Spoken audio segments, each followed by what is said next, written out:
these aren't normal people who attack strangers violently this way. These are violent criminals. I just don't know why there is this consistency. I mean, this is something a lot of people aren't aware of. If you're outside of New York City, you may not even realize it's happening. Cliff says this is a relatively new phenomenon, right, Cliff?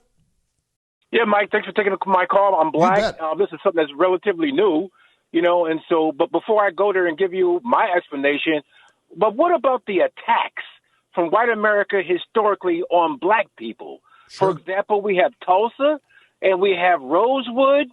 We have these massacres. Charleston? Yeah, how about that? Yeah, it's horrific. Were they some criminals? Of course they were. These are awful, ugly, violent, horrific people. No question about it. I mean, and why has that? And Mike, why has that happened? What was the purpose of that?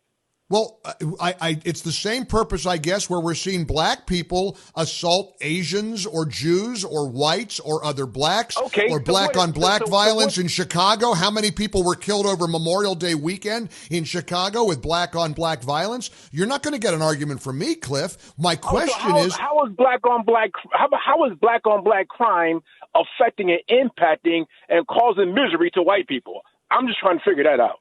Well, you think just because it doesn't cause misery to white people, we should look the other way? I don't think white people are losing any sleep, Mike. You don't think white people are losing any sleep over it? Do you really have that kind of hatred in your heart for white people, Cliff? What are you talking about? I'm just saying I don't see that happening. Of course we lose.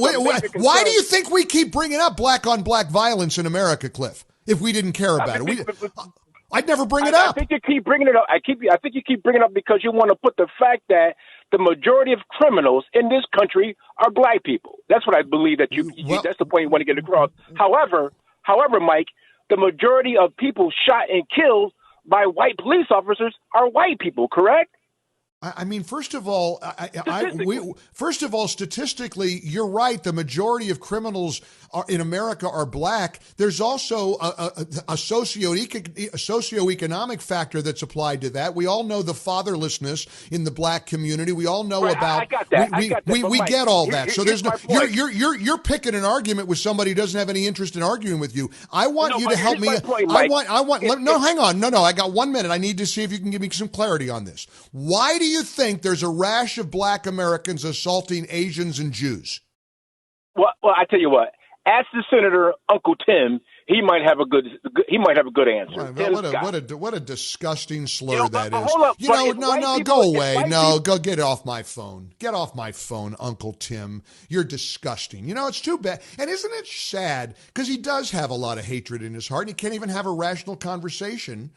He don't want to answer that question. He deflects with a slur against Senator Tim Scott because Tim Scott doesn't follow his leftist playbook. So he's going to call him Uncle Tom. It's disgusting. And it's too bad that, I was trying to make progress with a caller like Cliff. So let's try again.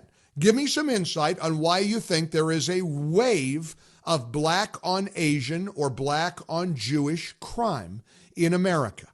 And believe me, if the best the Cliffs of the world got is that somehow a white guy like me thinks that Dylan Roof's massacre of those beautiful, kind, church-going Mother Emanuel churchgoers in Charleston is okay, try better next time, Cliff. Because nobody's looking the other way on that. We're not ignoring white on Black violence, and we sure as hell aren't ignoring Black on Black violence like your politicians are, like your party does, like your media does. Shame on you, Cliff. Shame on you.